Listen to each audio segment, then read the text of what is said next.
අයිබෝවන් එක්වන්න අදත් ඇත්ත දැනගන්න ලංකාවේ අංක එකේ සමබරතොරතුරු ප්‍රකාශය ලයිව් ඇට් 8 අදත් ඔබ හමුවන මම සජිත් රණසිංහ මම ෆාතිමා නස්රින් අපි අදත් මුලින්ම බලමු ප්‍රධාන පුවත් සිරස්තල සතියන්තයේ රටවැසීමේ සූදානමක් නැහැ. ජනතාව අහනවා මේ නගර අතර දිස්ත්‍රික් අතර යන එක තහනම් කරනවාද කියලා මේවා මේ නීති පනවල කරන්න අවශ්‍යතාවයක් නැහැ මේ මොහොතේ. අදත් කොවිඩ් ආසාදිතයින් 796 දෙනෙක් කොවිඩ් පැතිරීම වැළැක්වීමට මාර්ගෝපදේශ මාලාවක්. ශ්‍රී ලංකාවෙත් සීග්‍රෙන් පැතිර යන නව කොවිඩ් ප්‍රභේදයක්. මේ නව ප්‍රභේදය නිසා පැතිරීගෙන යාම ඉතාමත්ම දරුණු විදියට සිදු වෙනවා. වෙනදට එක්කෙනෙක් දෙන්නෙකුට විතරක් රෝගය බෝ කරනවා නම් මේ අවස්ථාවේ එක්කෙනෙක්ගෙන් 5-6 දෙනෙකුට මෙම වෛරසය බෝ වෙනවා. හරින් CIDට කැඳවයි. රෝහල්ගත වූ හරින් බැලීමට විපක්ෂ නායකයයි. හරින් අත්අඩංගුවට ගැනීමේ සූදානමකින් පාර්ලිමේන්තුවත් උණුසුම් වෙයි. මේ පාර්ලිමේන්තුව තුළ අපිට කතා කරන්නටත් බෑ. මේක කරු ප්‍රකාශයට අත්අඩංගුවට ගන්න බෑ. අපි විවාදයක් අපි දන්නවනේ. ඒකම කරන්නේ බොරුව.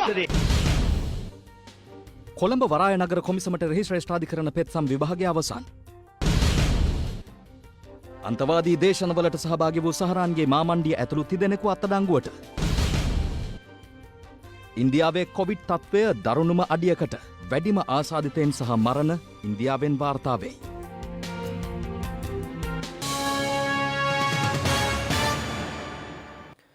වේගෙන් පැතිර යන කොවිඩ් වසංගත තත්ත්වය හමුවේ එළඹෙන සති අන්තය තුළ සංචරණ සීමා පැනවීමේ සූදානමක් නොමැතිවවත් ජනතාව වගකීමෙන් ක්‍රියා කළ යුතු බව යුද හමුදාපති ජෙනරල් ශාවින්ද සිල්වා මහතා පවසනවා.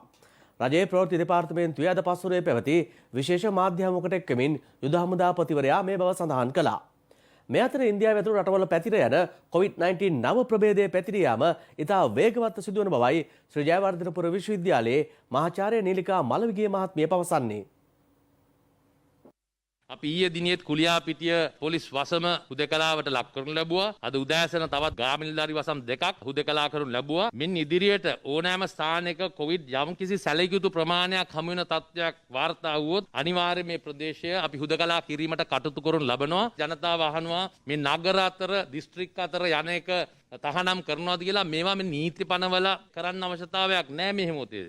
රටේ ජනතාව බුද්ධිමත්. රටේ ජනතාව දන්නවා. ඉන්දියාවේ දේවල් දකින්න ඇති. ඉතින් ඒකින්ද මේ ගැන අවබෝධයෙන් යුතුව මේ දිස්ත්‍රික් අතර ගමන් කිරීම අත්‍යවශ්‍ය නොවනවා නම් නොයා ඉන්න කියන එක අපි තාමත් කාරුණික ඉල්ලා සිටිනවා. විශේෂයෙන්ම මේ සතියන්තය සහ ඉදිරියට එන කාල සීමාවෙදී. කොරෝනා රෝගීන් සංඛ්‍යාව වැඩි වෙනවා විතරක් නෙවෙයි අපේ අවාසනාවට නව ප්‍රභේදයක් ඇවිල්ලා තියෙනවා. ඒක අවාසනාවන්තකාරී තත්වයක්. ඉතින් මෙම නව ප්‍රභේදය අර අපේ කලින් තිබුච්ච ඒවට වඩා වෙනස් විදියට ක්‍රියා කරනවා කියලා අපිට පෙනීගෙන යනවා. අපේ දැන් මේ තියෙන ප්‍රභේදය මොකක්ද කියලා හරියටම අපි ඉදිරි දවස් කිහිප ඇතුළත කියනවා. ඒත් මේ නව ප්‍රභේදය නිසා පැතිරීගෙන යාම ඉතාමත්ම දරුණු විදියට සිදු වෙනවා. වෙනදට එක්කෙනෙක් දෙන්නෙකුට විතරක් රෝගය බෝ කරනවා නම් මේ අවස්ථාවේ එක්කෙනෙක්ගෙන් 5-6 දෙනෙකුට මෙම වෛරසය බෝ වෙනවා. ඒත් කල් හැදුනහම 90%කට විතර රෝග ලක්ෂණ පෙන්වුම් කරන්නේ නැහැ. මේ අවස්ථාවේ අපිට දකින්න ලැබෙනවා ඊට වඩා පොඩ්ඩක් සුළු වශයෙන් වෙනස් රෝග ලක්ෂණ. තරුණ අයටත් ටිකක් දරුණු රෝග ලක්ෂණ මතුවෙනවා. ඒ වගේම රෝග ලක්ෂණ මතුවෙමින් පවතින අයගේ ප්‍රතිශතය ටිකක් වැඩි වෙනවා. අනිත් එක තමයි මේක බෝ වෙන්නේ කොහොමද කියන එක. මම මාස්ක් එකක් ගලවලා මම ආසාදිතයෙක් නම් මේ අවස්ථාවේ මම කතා කරොත් එහෙම මේ වාතයේ මේ වෛරසය පැයකමාරක් විතර තියෙන්න පුළුවන්. ඒතකොට මම විනාඩි 10 මෙතන එළියට ගිහිල්ලා ඒ අතරතුර මාව කවදාකවත් හම්බෙච්ච නැති පුද්ගලයෙක් මෙතන ඇවිල්ලා මාස්ක් එක ගලවලා ටිකක් වෙලා හිටියොත් එහෙම ඒ වෛරස් ටික ඒ පුද්ගලයාගේ ආශ්වාස කරනවා. ඉතින් එතකොට ඒ පුද්ගලයා මාව හම්බුන් නැති වුණාට කවදාවත් මගෙන් එම වාතයට එම වෛරසය ගිහිල්ලා එම පුද්ගලයා මෙතන ඇවිල්ලා එම වෛරසය ආශ්වාස කරන හින්දා එම පුද්ගලයාට එම වෛරසය හැදෙන්න පුළුවන්. ඉතින් ඒකින්ද තමයි මාස්ක් දැමීම ඉතාමත්ම වැදගත්. එතකොට අපි සියලු දෙනාම දන්නවා දැන් මේ නව ප්‍රභේදයත් එක්ක ඒ වගේම මෙව රෝගීන් වැඩි වෙන ප්‍රමාණයත් එක්ක අපේ තියෙන ඇඳන් ප්‍රමාණය, අපේ තියෙන ICU වල ධාරිතාවය මේ හැම දෙයකටම සීමාවක් තියෙනවා. ඉතින් ඒ නිසා අපි හැම දෙනාම ඊ타මාත්ම දැඩිව මේ කාරණය හිතට ගන්න ඕනේ. මාස 3කට වැනි කෙටි කාලයක් තුල අපිට පුළුවන්කම ලැබිලා තියෙනවා 9,25,242කට මේ එන්නත ලබා දෙන්න එක එන්නතක්. අපි සාමාන්‍යයෙන් මේ වෛද්‍ය ක්ෂේත්‍රයේ දහස වන්නේ අපේ මිලියන 21කින් මිලියන 13කට විතර මේ එන්නත ලබා දී යුතුයි කියන එකයි. අපි දන්නවා මේ පහුගිය කාලේ එන්නත් කිරීමත් එක්ක අපි ලක්ෂ 9ක් එන්නත් කරනකොට අපේ රටේ රෝගය පැතිරීම සෑහෙන දුරට අඩු වුණා. අපේ රටේ ජනගහනයට දිගින් දිගටම අපි මේ එන්නත් කරණය කරගෙන ගියොත් අපේ රටේ මේ රෝගයේ බෝවීම ඉතාම පහත් මට්ටමකට අපිට ගේන්න පුළුවන් වෙනවා ඉතිරි මාස කිහිපය ඇතුළත. විශේෂයෙන්ම ජූලි අගෝස්තු වෙනකොට මේ තත්ත්වය පාලනය වෙනවා. එහෙමනම් ඔබට යම්කිසි විදිහකින් ඔබගේ චර්යාවන් පාලනය කර ගැනීම දැඩි ලෙස කරන්න වෙන්නේ මේ ඉතිරි මාස 3 තුලදී පමණයි. මේ රෝගයට පාත්‍ර වෙච්ච කෙනෙක් විදිහට මේ රෝගයේ තියෙන භයානකම අපි දැක්කා. මරණයේ දොරකොඩ ඉන්නකොට ඒ රෝගියාට පවුලයත් එක්ක සම්බන්ධතාවයක් පවත්වා ගන්න විදියක් නැහැ. ගෙදර අයට බලන්න එන්න විදියක් නැහැ. සහෝදර සහෝදරින්ට ඥාතීන්ට අඳුරන අයට හිතවතුන්ට බලන්නවත් විදිහක් නැහැ. ඉතින් ඒක නිසා මේ දවස් 3 නොයෙකුත් අය වන්දනාගමන් විනෝද සංචාර සැලසුම් කරලා තියෙනවා. ගෞරවයෙන් ඉල්ලනවා. අත් දෙක එක්කහුව කරලා වැඳලා ඉල්ලනවා. මේවා අපි නවත්තමු. දැන් මේ තියෙන තත්ත්වය අනුව පාසල් සහ විශ්වවිද්‍යාල පිළිබඳව තීරණයක් තියෙනවද නැත්නම් ඒ තීරණ ඉදිරියද ගන්නෙ? පාසල් පද්ධතිය පමණක් නෙමෙයි. සමස්ත පරිපාලනය මේ රටේ විටින් විට විශ්ලේෂණය කරන්න සිද්ධ වෙනවා. ඒ අවස්ථාවල් වලට පැනනගෙන තත්ත්වයන් අනුව ක්‍රියාත්මක කරනවා. COVID-19 වෛරසය ආසාදනය වූ රෝගීන් 796 දෙනෙක් අදත් මෙරටින් හඳුනාගත්තා. ඒ අනුව මෙරටින් වාර්තා වන සමස්ත රෝගීන් සංඛ්‍යාව ලක්ෂයේ සීමාවට ආසන්න වී තිබෙනවා. මේ අතර පවතින තත්ත්වය සැලකිල්ලට ගනිමින් ඉදිරි දින කිහිපය තුළ මහජනතාව ඒකරාශී වීම පාලනයට විශේෂ මෙහෙයුමක් ක්‍රියාත්මක කරන බව පොලිසිය පවසනවා. එමෙන්ම නව මාර්ගෝපදේශ මාලාවක්ද නිකුත් කිරීමට සෞඛ්‍ය අමාත්‍යාංශය පියවර ගත්තා. උත්සව සමයෙන් පසුව රට තුළ මතුව ඇති කොවිඩ් අවදානම හේතුවෙන් කොලියාපිටිය පොලිස් බල ප්‍රදේශය මෙන්ම කුරුණෑගල ගණේවත්ත ප්‍රාදේශීය ලේකම් කොට්ටාශයේ තිත්තවැල්ගාල ග්‍රාම නිලධාරී වසමත් හුදකලා කිරීමට COVID-19 පැතිරීම වැළැක්වීමේ ජාතික ක්‍රියාන්විත මධ්‍යස්ථානයේ ඊයේ සහ පෙරේදා පියවර ගත්තා. එහි ප්‍රධානී යුද හමුදාපති ජෙනරල් චවෙන්ද්‍ර සිල්වා මහතා අද පෙරවරුවේ ස්වර්ණවාහිනී පත්තරේ වැඩසටහන සමග දුරකථනයෙන් සම්බන්ධ වෙමින් පැවසුවේ රෝගීන් වාර්තා වීමේ ඉහළ යාමත් සමග තවත් ග්‍රාම නිලධාරී වසම් දෙකක් හුදකලා කිරීමට පියවරගත් බවයි. කුමුක් ගැටේ පොලිස් වසමේ නිරාවිය කියන ග්‍රාම සේවා වසමත් වැල්ලව පොලිස් වසමේ නිකදලු පොත ග්‍රාම සේවා වසමත් හුදකලා කිරීමට කටයුතු කරනු ලබනවා. මේ අතර දිවුලපිටිය සෞඛ්‍ය වෛද්‍ය නිලධාරී කොට්ටාශයෙන්ද දින 3ක් තුළ ආසාදිතයින් 108 දෙනෙකු හඳුනාගෙන තිබෙනවා. එම තත්ත්වයත් සමග ඇතැම් ප්‍රදේශවල සංචරණයද සීමා කිරීමට සෞඛ්‍ය අංශ පියවර ගත්තා. පිළියන්දල සෞඛ්‍ය වෛද්‍ය නිලධාරී කොට්ටාශයෙන්ද ආසාදිතින් 87 දෙනෙකු හඳුනාගෙන තිබෙනවා. එම ප්‍රදේශීය කරන ලද පරීක්ෂණ 109කින්. මේ අතර ත්‍රිකුණාමලය දිස්ත්‍රික්කය තුළද කොවිඩ් ආසාදිතින් වාර්තා වීමේ වර්ධනයක් දක්නට ලැබෙන බව ප්‍රාදේශීය සෞඛ්‍ය සේවා අධ්‍යක්ෂවරයා සඳහන් කළා. මේ මාසයේ මුල සිට හඳුනාගත් රෝගීන් 310ක් පමණ වාර්තා වෙලා තියෙනවා. ඊට අමතරව පසුගිය පැය 24 තුළ රෝගීන් 46 දෙනෙකු පමණ හඳුනා ගන්නට ලැබිලා තියෙනවා. නැගෙනහිර පළාත් ආණ්ඩුකාර අනුරාධා යහම්පත් මහත්මිය සඳහන් කළේ පවතින තත්ත්වය සැලකිල්ලට ගනිමින් අත්‍යවශ්‍ය කාරණයකට හැර ත්‍රිකුණාමලය දිස්ත්‍රික්කයට පැමිණීමෙන් වළකින ලෙසයි. මේ අතර ඉදිරි දින කිහිපය තුළ අනුරාධපුරයේ සහ පොළොන්නරුව පූජනීය ස්ථානවලට පිටතින් පැමිණෙන පුද්ගලයන් සීමා කිරීමට මහා හිමිවරුන්ගේ ප්‍රධානත්වයෙන් අද රැස් වූ නියෝජිතින් තීරණය කර තිබෙනවා. ඉදිරි දීර්ඝ නිමාඩු සතියන්තය සහ පෝය දිනවල වන්දනාවේ පැමිණෙන පිරිස වඩාත් වැඩි වුණොත් මෙම පැතිරීමය විශාල ප්‍රතිශතයකට යයි කියන අපේ බලාපොරොත්තුවක් තියෙනවා. ඒ නිසා ඒක අපි අවම කර ගැනීම මේ දින 3 මේ පූජා නගරයට වන්දනා සඳහා කණ්ඩායම් වශයෙන් පැමිණීම සීමා කරන්න. එසේ නොමැති වුණොත් අපි අද ඉඳලා හදිසි PCR පරීක්ෂණ වලට අපි මේන මාර්ගවල යොමු කරනවා. අපේ එකම ඉල්ලීම මේ දීර්ඝකාලීන සතියන්තය වන්දනා ගමන් වලින් වැළකීලා ඉන්නේ කියන එක තමයි අපිට ඉල්ලීම් කරන්න තියෙන්නේ. පොලිසියද පැවසුවේ ඉදිරි දින කිහිපයේදී සෞඛ්‍ය උපදෙස් නොතකමින් සැරිසරන පුද්ගලයන් සම්බන්ධයෙන් විශේෂ මෙහෙයුමක් ක්‍රියාත්මක කර ඇති බවයි. සතියන්තය තුළ විශේෂයෙන්ම මේ කොවිඩ් අවදානම වැඩිපුර තියෙන ප්‍රදේශ ආශ්‍රිතව වැඩිපුර පොලිස් නිලධාරීන් යොදවලා විශේෂයෙන්ම සෞඛ්‍ය සිරිත් නිරෝධායන රීතිය අනුගමනය කිරීම පිළිබඳව නිරන්තරයෙන් සොයා බලනවා. මේ අතර සෞඛ්‍ය උපදෙස් අනුගමනය නොකරමින් බස් රථ මගී ප්‍රවාහනයේ නිරත වන අයුරු අදත් ප්‍රදේශ කිහිපයකදී දක්නට ලැබුණා. දැන් තමුන්ලට පෞගේ කාලේ බස් ටිකට් වැඩි කරේ සීට් ගන්නට යන්න ඕනේ. ඔයාලා පොඩක් කල්පනා කරන්න බෑ. දැන් ඔහම ආලුවල යරන් ගියපුවම මිනිසුන් මොකක්ද වෙන්නේ කියන එක. මේ අතර හෙට සිට සති දෙකක කාලයක් අමුත්තන් සඳහා බන්ධනාගාරයේ වසා තැබීමට බන්ධනාගාර පාලනාධිකාරිය පියවරගෙන තිබෙනවා. යනුව හෙට දින සිට අප අමුත්තන් බැලීම සුමාන දෙකකට తాවකාලිකව අත්හිටවනු ලබනවා. ඒ වගේම බන්ධනාගාරය ඇතුළත කොවිඩ් තත්ත්වය යම් වැඩිවීමක් තියෙනවා. මේ අතර ලබන මැයි මාස 31 වෙනිදා දක්වා බලපැවැත්වෙන පරිදි නව මාර්ගෝපදේශ මාලාවක් සෞඛ්‍ය අමාත්‍යාංශය නිකුත් කර තිබෙනවා. එම උපදෙස් මාලාවට අනුව දුම්රිය සහ බස් රථවල ආසන ප්‍රමාණයට පමණක් මගින් ප්‍රවාහනය කිරීම, 50%ක ධාරිතාවකින් පාසල් පවත්වාගෙන යාම, ශාලාවේ ධාරිතාවෙන් 50% නොඉක්ම වන ලෙස 150ක උපරිමයකට යටත්ව මංගල උත්සව පැවැත්වීම ඇතුළු ක්‍රියාකාරකම් රැසකට සීමා පනවා තිබෙනවා. එමෙන් මෙම දිනය දක්වා විශ්වවිද්‍යාල ඇතුළු උසස් අධ්‍යාපන ආයතන වසා දැමීමටත්, මහජන එක්රැස්වීම්, ගෘහස්ත උත්සව, එලිමහන් උත්සව සහ සම්මන්ත්‍රණ සඳහා අවස්ථාව ලබා නොදීමටත් පියවර ගෙන තිබෙනවා. නව උපදෙස් මාලාවට අනුව ත්‍රිරෝද රථයේ ගමන් කළ හැක්කේ මගින් දෙදෙනෙකුට පමණයි. සුපිරි වෙළඳසැල් වලට ගනුදෙනුකරුවන් ඇතුළු කිරීමේදී සීමා පනවා තිබෙනවා. අපි රිලැක්ස් වුණා අවුරුදු උත්සව කාලේ. එහි වන්දිය අනිවාර්යයෙන්ම අපිට ගෙවන්නට සිදු වෙනවා. අපි කැමති වුණත් නැතත්. රසායනික පොහොර ආනයනය කිරීම කෙටි කාලයක් තුළදී සම්පූර්ණයෙන්ම නතර කිරීමට පියවර ගන්නා බව ජනාධිපති ගෝඨාභය රාජපක්ෂ මහතා පවසනවා. ජනාධිපතිතුමන් මේ බව සඳහන් කළේ රාජ්‍ය ව්‍යවස්ථා සහ ව්‍යවස්ථාපිත මණ්ඩල ප්‍රධානීන් සමග ඊයේ පස්වරුවේ පැවති සාකච්ඡාවකදී. කොටුව ජනාධිපති මන්දිරයේදී මෙම සාකච්ඡාව පැවැත්වුණේ ජනාධිපති ගෝඨාභය රාජපක්ෂ මහතාගේ ප්‍රධානත්වයෙන්. රාජ්‍ය සංස්ථා සහ ව්‍යවස්ථාපිත මණ්ඩල ප්‍රධානීන් සමග පැවති මේ සාකච්ඡාවේදී ජනාධිපතිතුමන් සඳහන් කර සිටියේ කෘෂිකර්මාන්තය වෙනුවෙන් යොදන රසායනික පොහොර සහ කෘමිනාශක හේතුවෙන් බරපතල ගැටලු රැසකට මුහුණ දීමට සිදුව ඇති බවයි.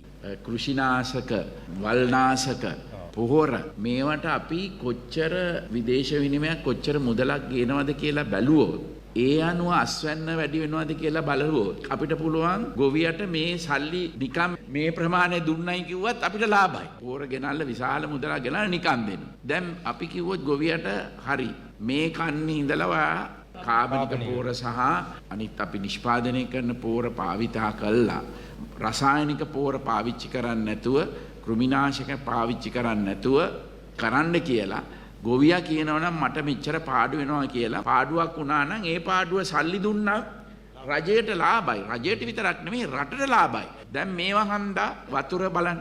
අපිට පුළුවන් ද ගඟකින් වතුර අරගෙන කෙලින්ම බොන්න දෙන්න? බෑ. ඒවා පොලියුටඩ්. භූමිය පස පොලියුටඩ්. ඊළඟට වකුගඩු. ඒවට වියදම. ඊළඟට කැන්සර්. මේ ඔක්කොම බැලුවම පොහොර අද ඉඳලා නවත්තනවා නම් ඒ තරම් ලාභයක් නැහැ මේ රටට කිසිම. අමාත්‍යාංශය මගෙන් කියන්න පුළුවන් ඔයා බය නැතුව කරන්න. ඔයාගේ අස්වැන්න ඇත්තටම වැඩි වෙනවා. අපි අස්වැන්න අඩු වුණොත් ඒ මුදල අපි දෙනවා. ඒක ලාභයි අපිට. තාදකදාසියෙන් සම්පූර්ණයෙන් තහනම් කරනවා. කවුරු මොනවා කිව්වත් රසායනික පොහොර ගෙන්වීම සහ මේ කෘමිනාශක මොනවා කිව්වත් මම නවත්තනවා තව ටික දවසකින්.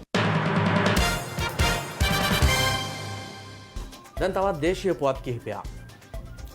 සමගි ජනබලවේගයේ පාර්ලිමේන්තු මන්ත්‍රී හරින් ප්‍රනාන්දු මහතා ප්‍රකාශයක් ලබා ගැනීම සඳහා අද පෙරවරුවේ අපරාධ පරීක්ෂණ දෙපාර්තමේන්තුවට කැඳවා තිබුණා.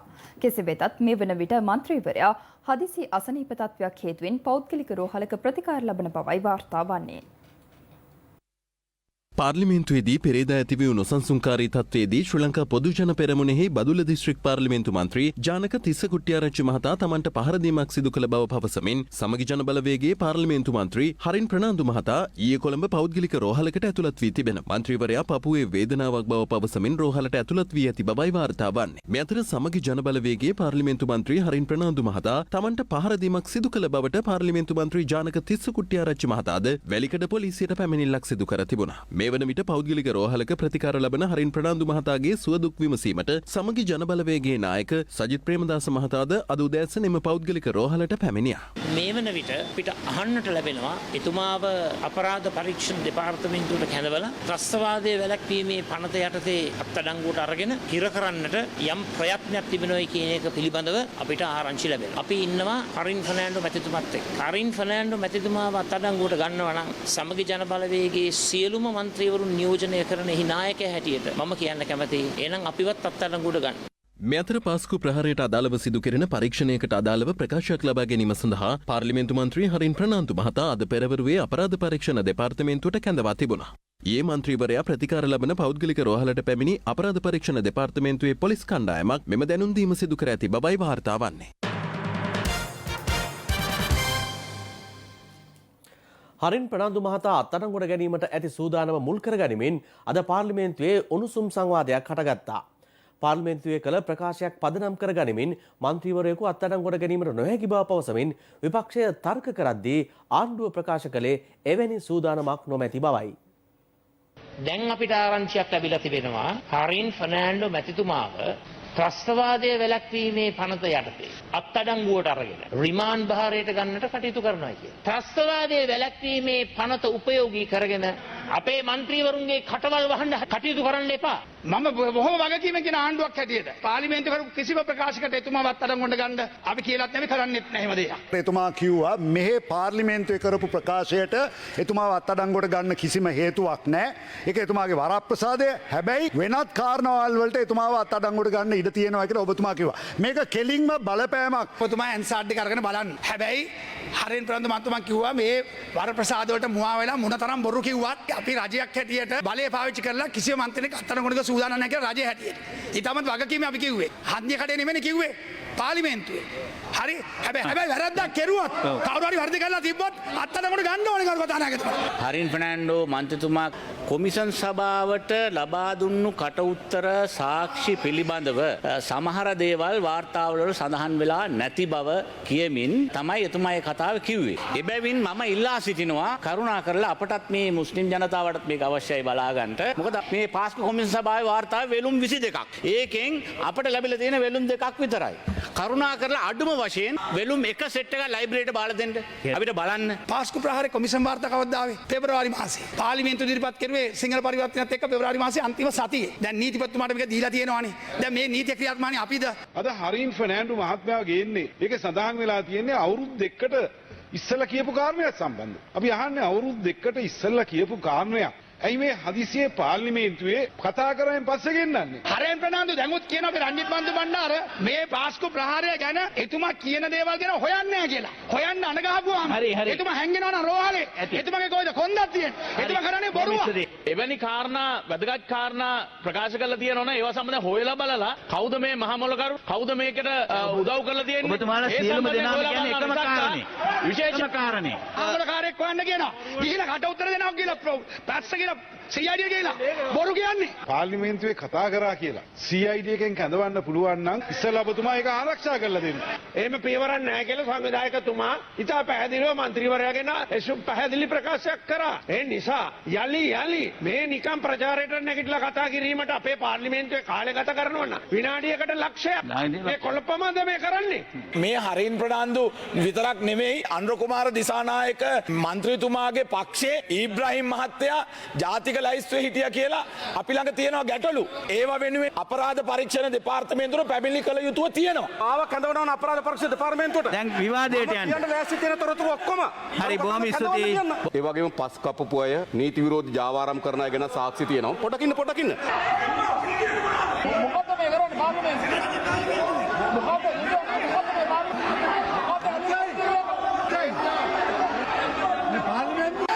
පේනවා නේද අනුර කුමාර දිසානායක මැතිතුමා කතා කරායින් පස්සේ മന്ത്രിවරුන්ට තර්ජනය කරන හැටි. මම අනුර කුමාර දිසානායකගෙන් අහුව එක දෙයයි. මේවා කතා කරද්දි කියනවා පස්කාරය කියනවා. අමුඩේ ගහගෙන වැලිකොට දාපු එකා කියනවා. ඉතින් ඒ වැලිකොට දාන මිනිස්සුන්ට ආඩම්බරයක්. අමුඩේ ගහගෙන මැටි කපපු එකක් හරි අද පාර්ලිමේන්තුව ඇවිල්ලා ඉන්නවා.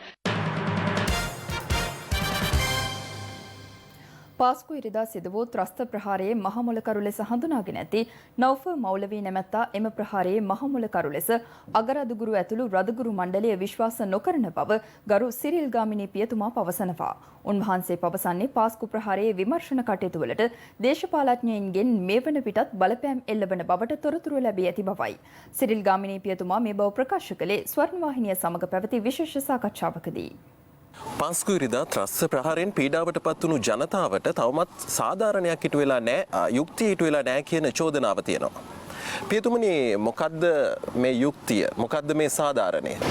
මේ අපරාධය සම්බන්ධ අයව සොයාගෙන ඒ අයව නීතියට ඉදිරිපත් කිරීම සහ ඒ නීතියෙන් දඬුවම් දීම ඒක තමයි අපි සාමාන්‍ය සාධාරණත්වය කියලා කියන්නේ.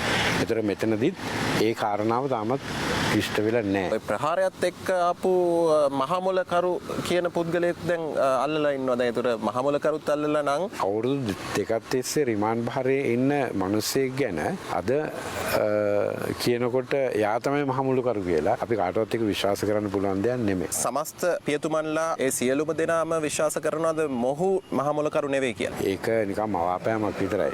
මුස්ලිම් සුෆි මුස්ලිම් වරුන්ම ඒ නායකයන්ම සහරාන්ට විරුද්ධව පැමිණිලි ගණනාවක් දාලා ඉල්ලීම් කරලා තියෙනවා සහරාන්ව අත්අඩංගුවට ගන්න වහම කියලා. කවුද මේ අත්අඩංගුවට ගැනීම නොකළේ? දැන් පොලිසිය උත්තර දෙන්න ඕනනේ ඒකට. එහෙමනම් පොලිසිය කියනවා අපිට අත්අඩංගුවට ගන්න දුන්නේ නැහැ දේශපාලකයෝ. මේ ඇමතිවරු අපිට බලපෑම් කරා. ඒ කියන්නේ යම්කිසි බලපෑමක් තිබිලා තියෙනවා 2006 සිට මේ අය අත්අඩංගුවට ගන්න එපා කියලා. එපා කියන එක. අගරාධ ගුරුතුමා කොළඹදී පැවැත්වපු මාධ්‍ය හමුවකදී 20 වෙනි සංශෝධනයට ඡන්දය දීමේ සිද්ධියක් කියනවා. එක්තරා පක්ෂයක නායකයා විරුද්ධ වෙලා පක්ෂයේ 7 දෙනෙක් 20 වෙනි සංශෝධනයේ ඡන්ද විමසීමේදී ඡන්දය ලබා දෙනවා. දැන් එතකොට අපිට තේරෙනවානේ මොකද්ද මේ කරන්න කියලා. ඒ කියන්නේ කෙලින්ම කිව්වොත් මේක මේ පාස්කු ප්‍රහාරයට සම්බන්ධ විමර්ශන කටයුතු ඔවත් එක්ක මේ ඩීල් එකක් දාන්න අරන් යන්නේ. මගේ නම් අදහස මේක ඩීල් එකක්. මේ පිටිපස්සේ දේශපාලන ඩීල් එකක් තියෙනවා. ඒ කියන්නේ විමර්ශන නවත්තන්න ඩීල් එකක් නවත්තන්න. ඒක තමයි කොමිෂන් එක කියන්නේ. දේශපාලකයන්ව අත තැබීමෙන් වළක්වන්න පනත් ගේන්න කියන්නේ ඒ නිසයි. සහරාන් හසීම් සහ ඔහුගේ අනුගාමිකයන් විසින් සංවිධානය කළ අන්තවාදී පන්තිවලට සම්බන්ධ වූ බව කියන තවත් පුද්ගලයන් තිදෙනෙකු ත්‍රස්ත විමර්ශන කොට්ටාශය විසින් අත්අඩංගුවට ගෙන තිබෙනවා. ඒ අතර සහරාන් හෂිම්ගේ බිරිඳගේ පියා දවනවා. පාස්කු ඉරුදින ත්‍රස්ස ප්‍රහාරය මෙහෙ වූ සහරාන් හෂිම් විසින් සංවිධානය කළ අන්තවාදී පන්ති සඳහා සම්බන්ධ වූ පුද්ගලයන් අත්අඩංගුවට ගෙන තිබුණේ ඊයේ දිනේදී. එකුලියා පිටිය කැකුණු ගොල්ල ප්‍රදේශයේදී. මේ පුද්ගලයන් තිදෙන වයස අවුරුදු 40, 52 සහ 55 වයස්වල අයවලුන් බවට අනාවරණය වෙන්නේ. විශේෂයෙන්ම මොවුන් අත්අඩංගුවට ගනු ලැබුවේ පසුගිය පාස්කු ප්‍රහාරයට පෙර එනම් 2018 වර්ෂයේදී හම්බන්තොට ප්‍රදේශයේදී අන්තවාදය පිළිබඳ පන්තිවලට සහභාගී වීම සම්බන්ධයෙන්. මේ අත්අඩංගුවට ගත් අය අතර පාස්කු ප්‍රහාරයේ මුග්ධ අපරාධකරුවා වන සහරාම් හෂීම්ගේ බිරිඳගේ පියා සිටිනවා. ඔහු 55 හැවිරිදි අබ්දුල් කාදර් නැමැති පුද්ගලයෙක්. ඒ තැනැත්තත් ඊයේ දින අත්අඩංගුවටගත් තිදෙනා අතර සිටිනවා. ඔවුන් ත්‍රස්ත ක්‍රියා විමර්ශන කොට්ටාශය වෙත රැගෙන විත් තිබෙනවා. ඔවුන්ගෙන් ප්‍රශ්න කරගෙන යනවා. මේ වන විට විවිධාකාරයේ පන්තිවලට සහභාගී වෙච්ච පුද්ගලයන් 80ක් පමණ ත්‍රස්ත ක්‍රියා විමර්ශන කොට්ටාශය මගින් අත්අඩංගුවට ගෙන තිබෙනවා. 2019 වසරේ ජුනි මාස 15 වෙනිදා ස්වර්ණවාහිනී 8 මෙහෙයුම කුලියාපිටිය කැකුණුගොල්ල ප්‍රදේශ බලා පිටත්ව ගියේද සහරාන්ගේ අන්තවාදී ක්‍රියා සම්බන්ධයෙන් තවදුරටත් සොයා බැලීමේ අපේක්ෂාවෙන්. අප සිදු කළ වාර්තාකරණයේදී ඊ අත්අඩංගුවට ගෙන තිබෙන සහරාන්ගේ බිරිඳගේ පියා වන අබ්දුල් කාදර්ගෙන් තොරතුරු විමසීමටද අපට හැකි වුණා. අපිත් එක්ක ඉන්නවා සහරාන්ගේ බිරිඳගේ පියා. පල්ලි එකයි මේ කට්ටියයි මෙතන රණ්ඩු වුණා. මම බෑන්න එක දවස. මටත් එයා බෑන්නා මේ මාමඩි ඔයා පාඩි ඔයා ඉන්න. මම ඒක කරගෙන ඒ ප්‍රශ්නෙන් පස්සේ දුව කිව්වා මේ තාත්තා මේ ප්‍රශ්නයක් අපි මේක යන්න කියලා. අපි පුතා ගිහින් එක ආවා එහාට. මෙහෙ තම අවුරුදු දෙකක් විතර මේ හිටියා අපි එක්ක. දැන් තවත් දේශීය පුවත් කිහිපයක්. කොළඹ වරාය නගර ආර්ථික කොමිෂන් සභා කෙටුම්පත අභියෝගයට ලක් කරමින් ගොනු කර ඇති පෙත්සම් පිළිබඳ විභාගයේ ශ්‍රේෂ්ඨාධිකරණය අද අවසන් කළා. ඒ දින 5ක් එය විභාග කිරීමෙන් අනතුරුවයි. අදාළ පනත් කෙටුම්පතට සිදු කරන සංශෝධන පිළිබඳ වාර්තාවක් නීතිපති දෙපාර්තමේන්තුව වෙනුවෙන් පෙනී සිටි අතිරේක සොලිසිටර් ජෙනරාල් ෆර්සානා ජමිල් මහත්මිය අද දිනේ අධිකරණයට බාර දුන්නා. මෙහිදී ශ්‍රේෂ්ඨාධිකරණය පෙත්සම්කාර පාර්ශවවලට දැනුම් දුන්නේ ඊට අදාළ ලිඛිත දේශන විද්‍යුත් තැපෑලෙන් ලබා දෙන ලෙසයි.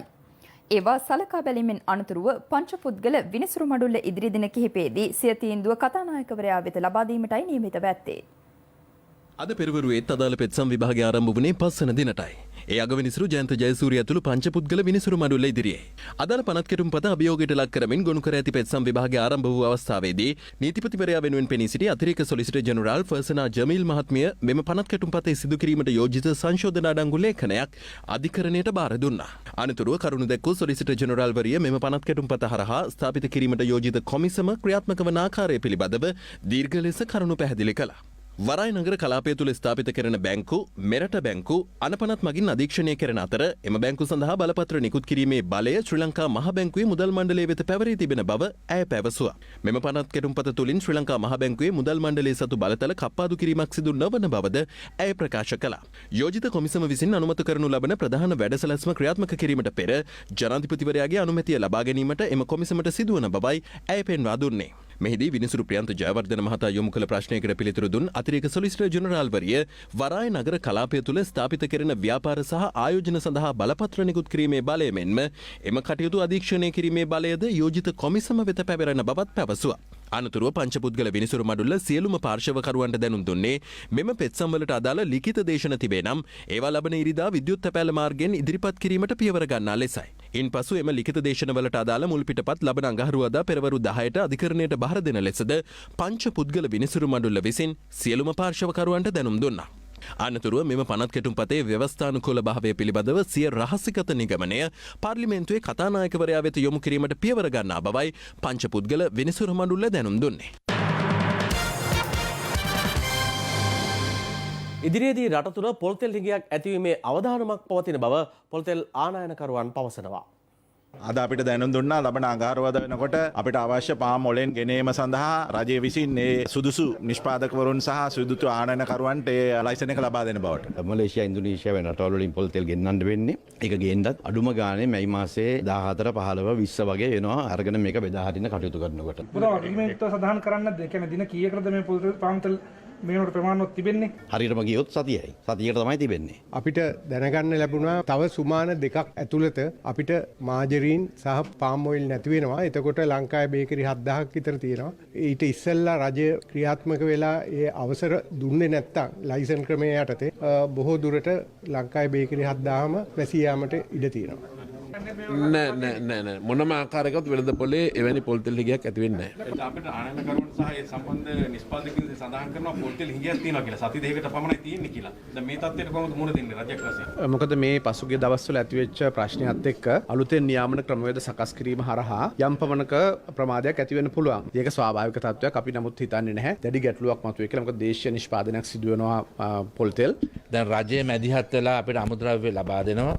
ආනයනය කරන්න ලෑස්ති කරලා තියෙනවා. ඒ අමුද්‍රව්‍ය ලෑස්ති කරමු. ඒ ආනයනය කරන අමුද්‍රව්‍ය වලින් පොල් තෙල් නිෂ්පාදනය කළ දේශීය පරිභෝජනයට අවශ්‍ය කරන පොල් තෙල් අපට නිෂ්පාදනය කර දීමට හැකියාව තියෙන බවත් පොල් තෙල් බෝතලයක් රුපියල් 450කට සහතික මිලකට අපිට දෙන්නට හැකියාවක් තියෙන බවත් තමයි අපි අද දැනුම් දුන්නේ. නෑ සාකච්ඡාව ගැන මොකුත් කියන්න බෑ. හයිපෝස් කොමිටි එක පාර්ලිමේන්තුවේ. හයිපෝස් කොමිටි එක